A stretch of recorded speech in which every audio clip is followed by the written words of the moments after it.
மகிழ்ச்சியை பகிர்ந்து கொள்ள ஈகை பெருநாளில் இஸ்லாமிய அன்பர்கள் பகிர்ந்து கொள்ளும் பிரியாணி போலவே புகழ்பெற்ற ருமானி ஷீர் குர்பாவை பற்றி இப்போது தெரிந்து கொள்ளலாம்.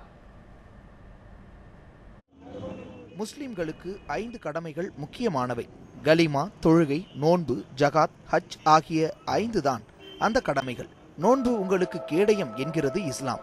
தீமைகளின் பக்கம் செல்வதை தடுத்து நன்மைகளின் பக்கம் அது வழி நடத்துவதால் அதை கேடயம் என்கிறது இஸ்லாம். 30 நாட்கள் தொடர்ந்து பசி, தாகம் உள்ளிட்ட சிரமத்தை சகித்து நோன்பு கடமையை நிறைவேற்றுவதால் இறைவனுக்கு நெருக்கமாவதாக இஸ்லாம் கூறுகிறது. தங்களது நோன்பு கடமைகளை முடித்து பிறை தெரிந்த மறுநாள் கொண்டாடும் பெருநாள்தான் ஈகை பெருநாள். இந்நாளில் காலையில் செய்யும் பதார்த்தங்களில் மிக முக்கியமானது ருமானி சீர் குருமா. இதற்காக பிரத்யேகமான ருமானி சேமியாவை வாங்கிச் செல்வதற்கு முந்தைய நாள் இரவே பெருந்திரளாக மக்கள் கடைகளுக்கு படையெடுக்கின்றனர். இது மைதா மாவில் செய்கிறதுங்க சேமியா. இது ரம்ஜான் ஸ்பெஷலிஸ்ட். இது வந்து 30 நோன்பு வச்சுட்டு நிறைய பேர் வாங்கிட்டு போகிறாங்க இந்த ரெஸ்டாரண்ட்டு. இந்த சேமியா செஞ்சு தான் நம்ம பேகம்பர் ரசூல் குதா பேருக்கு பாத்தியா செஞ்சு தான் இது நோன்பு இது பண்ணுவோம் பண்டிகை அன்னைக்கு. இது ஈத் பெருநாளுக்கு நமாஸ் முடிஞ்ச பிறகு ஃபஸ்ட்டு இது சாப்பிடுவாங்க. இது ஒரு பாரம்பரியமான பழக்கம். ரம்ஜான் மாதத்தில் அதிகம் விற்பனையாகும் இந்த ருமானி சேமியாவை கடந்த 20 ஆண்டுகளாக தொடர்ந்து ஆண்டுதோறும் 2 டன் அளவில் தயாரித்து சென்னை எங்கும் விற்பனை செய்கிறார் இந்த பிரபாகரன். பிற மத மக்களின் பண்டிகைக்காக இதை விற்பதால் லாப நோக்கம் மட்டுமில்லை, தனிப்பட்ட மன திருப்தியும் இருக்கிறது என்கிறார் அவர்.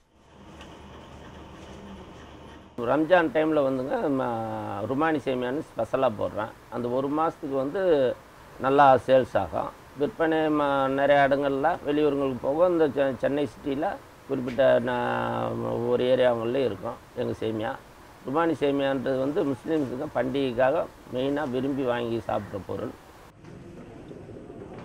1 மாதத்திற்கு தங்களை வருத்தி நோன்பு இருந்தவர்கள் இந்த ருமானி சேமியாவை உண்பதற்கென்று பிரத்யேகமான காரணங்கள் இருப்பதாக கூறும் பத்திரிகையாளர் நூருல்லா, சுவையான இந்த பதார்த்தத்தை நண்பர்களிடம் பகிர்ந்து கொள்வதால் பிற மத நண்பர்களுடனான நட்பும் அன்பும் பெருகுவதாக அவர் தெரிவிக்கிறார்.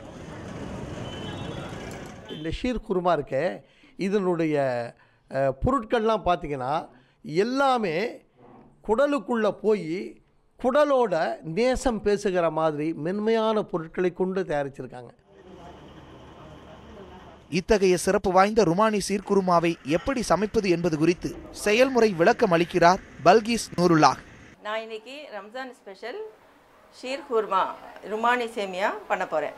அதுக்கு தேவையான பொருட்கள்: சேமியா 1/4 கிலோ, பால் 1/2 லிட்டர், சர்க்கரை 1/4 கிலோ, பாதாம் 100 கிராம், முந்திரி 100 கிராம், நெய் 100 கிராம். இப்போ வந்து எப்படி செய்கிறதுன்னு சொல்ல போகிறேன். ஸோ ஃபஸ்ட்டு அடுப்பு பற்ற வச்சு கடையில் நெய் ஊற்றி கொஞ்சம் சூடானதுக்கப்புறம் சேமியா நல்ல பொடியாக பண்ணி அதில் போட்டு நல்லா வறுத்து எடுத்து வச்சுக்கணும். அதே நெய்யில் முந்திரியை போட்டு அதுவும் பொன்னிறமாக வறுத்து நல்லா வாசனை வரும் முறை வறுத்துட்டு எடுத்து வச்சுக்கணும். இன்னொரு அடுப்பில் பாலை வச்சு அது நல்லா கொதித்ததுக்கப்புறம் அதில் சர்க்கரையை போடணும். சர்க்கரை போட்டு நல்லா கரைஞ்சதுக்கப்புறம் அது நல்லா சர்க்கரை கரைஞ்சிட்ருக்கு. ஸோ இப்போ அதில் சேமியா போடலாம். அந்த வறுத்து வச்ச சேமியா இதில் போடணும். இப்போ வந்து இந்த வறுத்து வச்ச முந்திரி, கட் பண்ணி வச்ச பாதாம் 2ம் போட்டு நல்லா கலக்கி ஸ்டவ் ஆஃப் பண்ணால் ருமானி சேமியா ஷீர் குர்மா ரெடி. சுவையான இந்த ருமானி குருமாவை போல ஈகை திருநாள் அனைவரது வாழ்விலும் இன்பச்சுவை கூட்டட்டும். மகிழ்நன், நியூஸ் 7 தமிழ், சென்னை.